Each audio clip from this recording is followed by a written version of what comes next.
Hello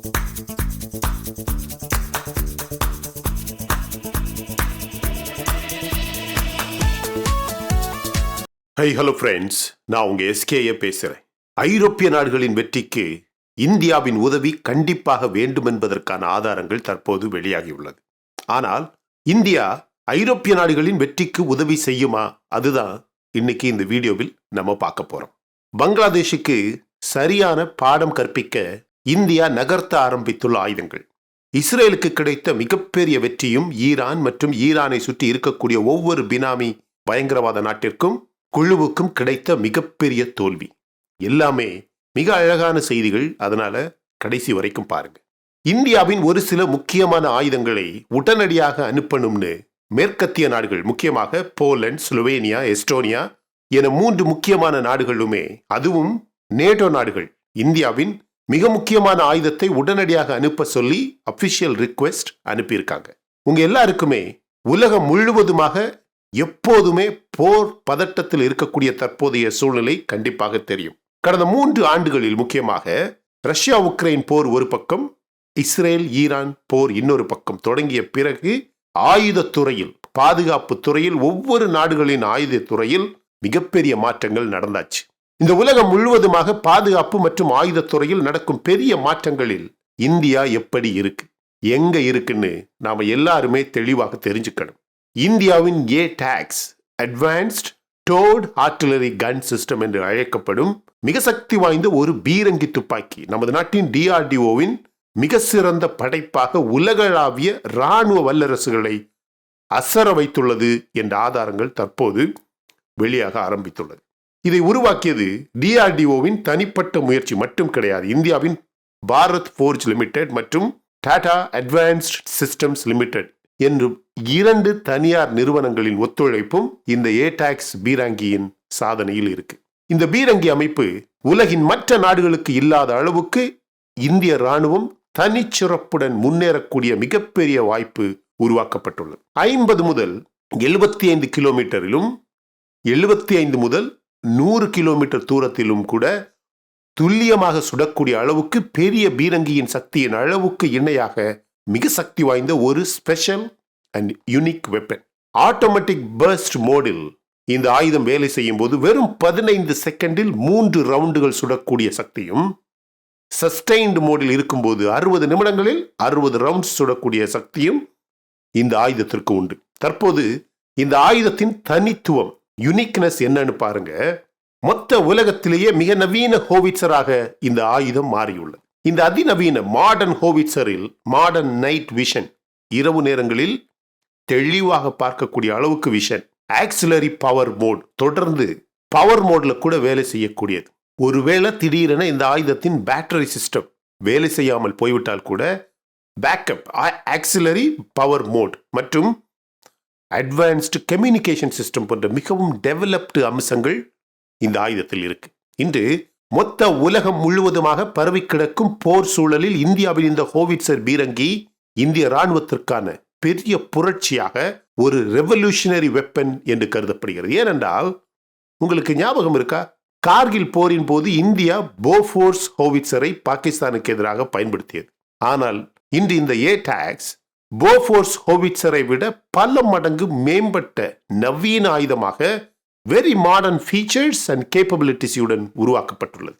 இதன் range 50 முதல் 75 kilometre எனவும், இன்னொரு வகையான ஆயுதம் 75 முதல் 100 கிலோமீட்டர் ரேஞ்ச், துல்லிய ரேஞ்சும் மிக சக்தி வாய்ந்த பில்டு குவாலிட்டியும். இது இஸ்ரேல் நாட்டின் ஏத்தோஸ் ஹோவிட்சர் போன்ற வெளிநாட்டு தயாரிப்புகளை விட சக்தி வாய்ந்த அளவுக்கு மிக வலிமையானது என ரிவ்யூ செய்யப்பட்டுள்ளது. இந்தியாவின் இந்த ஏடாக்ஸ் ஹோவிட்சர் ஒரு மிக நீண்ட போரில், அதுவும் சைனாவும் பாகிஸ்தானும் இணைந்து இந்தியாவுக்கு எதிராக ஒரு போர் நடத்தும் சூழ்நிலை வருமானால் தரைப்படையில் இந்தியாவுக்கு மிகப்பெரிய ஆதிக்கத்தை கொடுக்கும் என்று DRDO உறுதியாக நம்புகிறது. அதற்கான ஆய்வுகள் அதிகமாக இருக்கிறது. அதற்கான சான்றுகள், எவிடன்ஸ் தொடர்ந்து வந்துகிட்டே இருக்கு. இன்றைய காலத்தில் ட்ரோன்ஸ் மற்றும் ஷார்ட் ரேஞ்ச் மிசைல்ஸ் மற்றும் ராக்கெட்ஸ் அதிகமாக இன்றைய நவீன போரில் பயன்படுத்தப்பட்டாலும் இந்த ஏடாக்ஸ் ஹோவிட்சரின் மிகப்பெரிய அட்வான்டேஜ், ஒரு நாளைக்கு 24 மணி நேரமும் 1 செகண்ட் கூட இடைவெளி இல்லாமல் ஒரு 100 கிலோமீட்டர் தொலைவுக்கு எதிரி நமது நாட்டின் எல்லைக்குள் அண்ட முடியாத அளவுக்கு தாக்குதல்களை எத்தனை நாள் வேண்டுமானாலும் தொடர்ந்து செய்து கொண்டே இருக்கலாம். மிகவும் சமீபமாக சீன எல்லைக்கு அருகில் உள்ள சிக்கிம் எல்லையிலும் பாகிஸ்தான் எல்லைக்கு அருகில் உள்ள பொக்ரான் எல்லையிலும் 2000 ரவுண்ட்ஸ் ஏடாக்ஸ் ஹோவிட்சர் அட்டாக் வெற்றிகரமாக பரிசோதனை செய்யப்பட்டது. இந்தியாவின் 2 பெரிய எதிரி நாடுகளின் எல்லைக்கும் தேவையான 1800 ஏடாக்ஸ் ஹோவிட்சர் பீரங்கி துப்பாக்கிகள் இந்திய ராணுவத்தின் முழு தேவையையும் பூர்த்தி செய்யக்கூடிய வகையில் ஏற்கனவே தயாராகிவிட்டது. இந்த எதிரி நாடுகளின் 100 கிலோமீட்டர் தூரம் வரைக்கும் தொடர்ந்து தாக்குதல் செய்யக்கூடிய வகையில் இந்தியாவின் ஒவ்வொரு கார்னராக இந்த 1800 ஏடாக்ஸ் ஹோவிட்சர் பீரங்கிகளும் நகர்த்தி நீண்ட போர் சூழலுக்கு தயாராக இருக்கு. இன்னும் தேவைப்பட்டால் இந்த பங்களாதேஷ் எல்லைக்கு எதிராகவும் இந்தியா இந்த ஏடாக்ஸ் ஹோவிட்சர் ஆயுதங்களை நகர்த்த வேண்டும். டிஆர்டிஓ மட்டுமல்ல, உலகின் மற்ற எந்த ஆயுதங்கள் தயாரிக்கும் நிறுவனங்களின் விஞ்ஞானிகளும் இதை உலகின் மிகச்சிறந்த பீரங்கியாக கருதுவதாக ஆதாரங்கள் ஏற்கனவே உண்டு. ரஷ்யா உக்ரைன் போர், இஸ்ரேல் ஹமாஸ் போர், அர்மீனியா அஜர்பைஜான் போர் தொடங்கிய பிறகும் இந்த ஏடாக்ஸ் ஹோவிட்சர் ஆயுதம் நீண்ட போர்களுக்கு ஏற்ற நவீன ஆயுதம் என்று நிரூபிக்கப்பட்டுள்ளது. இதே இந்த ஹோவிட்சர் ஏடாக்ஸ் ஹோவிட்சர் ஆயுதம் தயாராவதற்கு முன்பு இந்திய ராணுவம் ஏதோஸ் பீரங்கிகளை இஸ்ரேலிடமிருந்து வாங்க திட்டமிட்டிருந்தது. ஆனால் ஏடாக்ஸ் இஸ்ரேலின் ஏதோஸ் ஆயுதத்தை விட மிகவும் சக்தி கொண்டதா என்ற கேள்விக்கு உலக நாடுகளின் பதில் இதுவரை 100% துல்லியமாகவும் சக்தி அதிகமான ஆயுதம் இந்தியாவின் ஏடாக்ஸ் ஹோவிட்சர் என்று நிரூபிக்கப்பட்டுள்ளது. அது மட்டுமல்ல, இந்தியா தற்போது இந்த ராணுவ ஆயுத உற்பத்தியில் உலக அளவில் ஒரு பெரிய பிளேயராக மாற ஆரம்பித்து விட்டது. எப்படின்னு பாருங்க. பல மேற்கத்திய நாடுகள், முக்கியமாக ஐரோப்பிய நாடுகள், இந்தியாவின் இந்த ஏடாக்ஸ் ஹோவிட்சர் பீரங்கிகளை அதிகமான எண்ணிக்கையில் மிக குறைந்த நேரத்தில் தருமாறு கேட்டுக்கொண்டுள்ளார்கள்.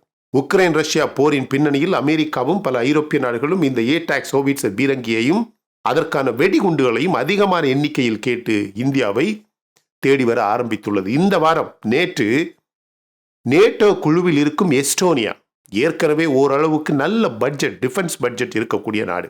நேற்று இந்த எஸ்டோனியா நாடு இந்தியாவிடம் ரஷ்யா மற்றும் பெலாரஸ் எல்லையில் இருப்பதாலும், எனவே அதிகமான ஆக்கிரமிப்பு பயம் இருப்பதாலும் உடனடியாக பல நூற்றுக்கணக்கான ஏடாக்ஸ் ஹோவிட்சர் ஆயுதம் எங்களுக்கு இந்தியா தர வேண்டும் என்று கேட்டுக்கொண்டுள்ளது. அது மட்டுமல்ல, ஏற்கனவே போலந்து மற்றும் ஸ்லோவேனியா என 2 நாடுகளுமே இந்தியாவிடம் அதிகமான ஏடாக்ஸ் பீரங்கிகளை அவர்களது நாட்டுக்குள்ளேயே தயாரிப்பு நிறுவனங்கள் தொடங்கி அங்கேயே தயாரிக்குமாறு கேட்டிருந்தது. இதற்கான மிக முக்கியமான காரணம் நான் தெளிவாக சொல்றேன். 155 mm 155 mm அப்படின்னு சொல்லுவாங்க. இந்த 155 mm பீரங்கிகளுக்கான வெடிகுண்டுகளை மிக குறைந்த செலவில் தயாரிக்கும் சக்தியில், தொழில்நுட்பத்தில் இந்தியா உலக அளவில் முன்னணியில் நம்பர் 1 இடத்தில் உள்ளது. அது மட்டுமல்ல, இந்தியாவின் மேக் இன் இந்தியா திட்டத்தின் கீழ் டிஆர்டிஓ ஒரு சில தனியார் நிறுவனங்களுடன் இணைந்து இந்த வளர்ச்சியை மேலும் அதிகமாக்கியுள்ளது. இந்த ஆயுதத்திற்கான தயாரிப்பு வேகத்தை, இந்த வெடிகுண்டுகளுக்கான தயாரிப்பு வேகத்தை அதிகரித்துள்ளது. இந்தியாவால் தயாரிக்கப்படும் 155 mm made in India DGM ப்ராஜெக்டில் ஒன்றின் விலை வெறும் $100,000, வெறும் $1,00,000, ஆல்மோஸ்ட் 85 லட்சம் ரூபாய். அதே நேரத்தில் மேற்கத்திய நாடுகளின் மற்றும் ரஷ்யாவின் பீரங்கி துப்பாக்கிகள் ஒன்றின் விலை இதைவிட 3 மடங்கு விலைக்கு அதிகமாக உள்ளது. எனவேதான் இந்த விலை வித்தியாசம் பிளஸ் அதனுடைய build quality and modern features and capabilities இந்தியாவை இந்த பீரங்கி ஆயுதத்தின் உற்பத்தியின் மையமாக மாற்றியிருக்கு அப்படின்னு சொல்ல முடியும். இந்த மாதிரியான வளர்ச்சிகளால் இந்தியா தனது பாதுகாப்பு துறையில் செல்ஃப் சஃபிஷியன்ட், சுய நிறைவை அடைந்தது மட்டுமல்லாமல் ஆயுத தயாரிப்பில் இனிமேல் இந்தியாவுக்கு போட்டி இந்த ஆசிய கண்டத்தில் சைனா மட்டும்தான் என்ற நிலை வந்தாச்சு. ஆனா அதுல கூட அவனுடைய ஆயுதம் நல்ல குவாலிட்டி இருக்காது. பல நாடுகளால் திருப்பி அனுப்பப்படுகிறது. சர்வீஸ் மட்டும்தான் நடக்கு, அல்லாம பயன்பாடு அப்படின்னு எதுவுமே இல்லை. யாரு? சைனாவுடைய ஆயுதங்கள். இந்திய கடற்படையின் சக்தியை கூட இந்தியா ரொம்ப வேகமாக அதிகரிக்கிறது. முக்கியமாக பல ட்ரோன் தொழில்நுட்பம் மற்றும் ட்ரோன் எதிர்ப்பு டெக்னாலஜி மற்றும் சக்தியை ரொம்ப வேகமாக வளர்க்கிறது. இந்தியாவின் டிஆர்டிஓ, ஐஐடி போன்ற கல்லூரிகளில் இருந்து வரும் மாடர்ன் தொழில்நுட்பங்கள் அமெரிக்காவின் ஆயுத ஸ்ட்ராட்டஜி, தயாரிப்பு ஸ்ட்ராட்டஜி இருக்கு பாத்தீங்களா, அது மாதிரியான ஸ்ட்ராட்டஜியை இந்திய கல்லூரிகளும் பயன்படுத்தி அதிகமான மாடர்ன் ஆயுதங்களை தயாரிக்கும் அளவுக்கு புது புது ஸ்ட்ராட்டஜியை வெளியிட்டு இந்தியாவை மிகப்பெரிய ஒரு சக்தியாக மாற்ற ஆரம்பித்து விட்டது. இதன் மூலம் இந்தியா உலக இராணுவ உற்பத்தி மையமாக மட்டுமல்லாமல் முக்கியமாக இந்த பீரங்கி உற்பத்தியில், இந்த ஏடாக்ஸ், ஹோவிட்சர் போன்ற பீரங்கி உற்பத்தியில் உண்மையிலேயே உலகிலேயே முன்னணியில் இருக்கிறது என்பது யாராலும் மறுக்க முடியாது. இந்த ஏடாக்ஸ் ஹோவிட்சரில் 4 யூனிட் நம்ம திருட்டு நாடு பங்களாதேஷ் எல்லையில் போதுமானது. ஒரு திருடனுமே இந்திய எல்லையை தாண்டி நமது நாட்டுக்குள் வர முடியாது. ஃப்ரெண்ட்ஸ், நம்ம நாடு எப்படி வேகமாக வளருதுன்னு நீங்க ஒவ்வொருத்தருமே முதல்ல பார்க்கணும். அது உங்களுக்கு புரியும் போதுதான் இந்த பங்களாதேஷ் பற்றி எந்த கவலையுமே உங்களுக்கு வராது, எந்த கவலையுமே உங்களுக்கு தேவையில்லை ஃப்ரெண்ட்ஸ். அதுவும் தாண்டி இந்த பங்களாதேஷ் நாட்டினை பொருளாதார ரீதியாகவும் இராணுவ ரீதியாகவும் எப்படி அடித்து ஒடுக்கலாம் அப்படின்னு உங்களுக்கு தெரிஞ்சிருக்கணும்னா, இதுக்கு முன்னாடி நம்ம பதிவு பண்ணியிருக்கக்கூடிய, நேற்று முந்தின தினம் பதிவு பண்ணியிருக்கக்கூடிய வீடியோவை பாருங்கள். நீங்கள் பார்க்கலன்னா அதை பாருங்கள், உங்களுக்கு கண்டிப்பாக புரியும். ஹவுதியோட மிசைல் இன்னும் இஸ்ரேலுக்குள்ளே வந்துக்கிட்டு தான் இருக்குது. இஸ்ரேல் இன்னும் சிரியாவை கொடூரமாக, இனிமே சிரியாவில் ஆர்மி ஆயுதம் அப்படின்று எதுவுமே இருக்கக்கூடாது, அந்த அளவில் தொடர்ந்து தாக்குதல் நடந்துக்கிட்டு தான் இருக்குது. ஆனால் நார்தன் இஸ்ரேலில் மக்கள் கொஞ்சம் கொஞ்சமாக அவங்கவுங்க வீடுகளுக்கு உள்ளே வர ஆரம்பிச்சிருக்காங்க. ஆனால் அதுக்கு எதிராக நின்று இந்த ஹெசபல்லாவுடைய ஸ்ட்ராங் ஹோல்ட், இந்த லெபனனில் உள்ள மக்களை பார்க்கும்போது எல்லாமே அழிவுகளாக இருக்குது. அங்கே வீடுகள், கட்டிடங்கள் எதுவுமே கிடையாது my dear friends. Hezbollah chief இன்னைக்கு காலையில் சொல்லியிருக்கிறப்பல என்ன சொல்லியிருக்காரு தெரியுமா? ஈரான்லேருந்தும் சிரியாவிலேருந்தும் ஹெசபல்லாவுக்கு வரக்கூடிய மொத்த சப்ளையுமே கட் ஆயிடுச்சு. எதனால்? இந்த இஸ்ரேலின் தொடர் தாக்குதனால. இப்போ இந்த ஹெசபல்லா லீடரோட ஒரே ஒரு கவலை, சிரியாவில் ஆட்சிக்கு வந்திருக்கக்கூடிய இந்த ரிபல், அந்த குழுவின் தலைவர் இஸ்ரேலோட சேர்ந்து 2 பேரும் ஒன்றுக்கொன்று டைஸ் வச்சுக்குவாங்களோ அப்படிங்கிறது இந்த ஹெசபல்லா தலைவரின் கவலை அப்படின்னு நேற்று அந்த ஒரு டிவியில் பேசுவார்ல, அப்படி பேசியிருக்கிறார். ஹாஸ்டேஜ் டிஸ்கஷன் ரொம்ப சூடாக போய்கிட்டு இருக்கு. அமெரிக்காவில் உள்ள செக்யூரிட்டி அட்வைசர் வந்துட்டு போயிருக்கிறாரு.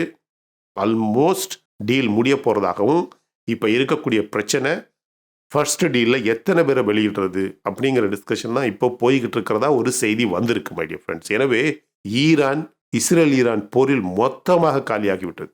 பேசக்கூட முடியல. பேசுறதுக்கே ஸ்ட்ராட்டஜி இல்லாமல் இருக்கிறவன் போர் செய்கிறதுக்கு எப்படி ஸ்ட்ராட்டஜியை கண்டுபிடிப்பான் பாருங்க. இந்த ஹெசபல்லா தலைவர் அப்பப்போ வீடியோவில் பேசுகிறார். எப்போ இந்த சிரியாவில் இருக்கக்கூடிய ரெஜிம், ஆசாத்தோட ரெஜிம் மொத்தமாக கவிழ்ந்ததோ, ஈரானுடைய வாயில் உள்ள எல்லா பல்லுமே விழுந்ததுக்கு சமம். இன்னும் அவனால் ஒரு பக்கோடாவையும் கடிக்க முடியாது. எனவே தான் சொல்கிறேன், இனிமே மிடில் ஈஸ்டாக இருந்தாலும் சரி, ஆசிய கண்டமாக இருந்தாலும் சரி, ஏன் யூரோப்பாக இருந்தாலும் சரி, emerging players, developing economy, developing population, developing democracy அப்படின்னு சொல்லக்கூடிய இந்தியா போன்ற நாடுகளுக்கு மட்டும்தான் மவுஸ், இந்தியா போன்ற நாடுகளுக்கு மட்டும்தான் பவர், இந்தியா போன்ற நாடுகள் மட்டும்தான் மாஸ் மை டியர் ஃப்ரெண்ட்ஸ். இதை நீங்கள் ஒத்துக்கிறீங்களா இல்லையா அப்படிங்கிறத கமெண்ட் செக்ஷனில் பதிவு பண்ணுங்கள். இந்த வீடியோ பிடிச்சிருந்தா லைக் பண்ணுங்கள். இன்னும் நம்ம சேனல் நீங்கள் சப்ஸ்கிரைப் பண்ணலைன்னா மற்ற வீடியோஸ் பாருங்கள், உங்களுக்கு கண்டிப்பாக பிடிக்கும். பிடிச்சிருந்தா சப்ஸ்கிரைப் பண்ணால் போதும் my dear friends. Thank you so much my dear friends for watching all my videos and supporting my channel. Until I come back with my next awesome video, it's bye bye from Suresh. Stay safe, stay positive, stay active and stay fit and always dream big in your life. நம்மளால எப்போவுமே எதையுமே எங்கேயுமே சாதிக்க முடியும் அப்படின்னு நம்ம first நம்பணும் my dear friends.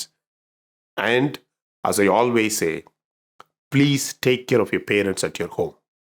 உங்கள் அப்பா அம்மாவை உங்கள் வீட்டிலே வச்சு நல்ல சந்தோஷமாக பத்திரமா பாதுகாப்பாக பார்த்துக்கங்க my dear friends. Because it's very very very very important. Thank you.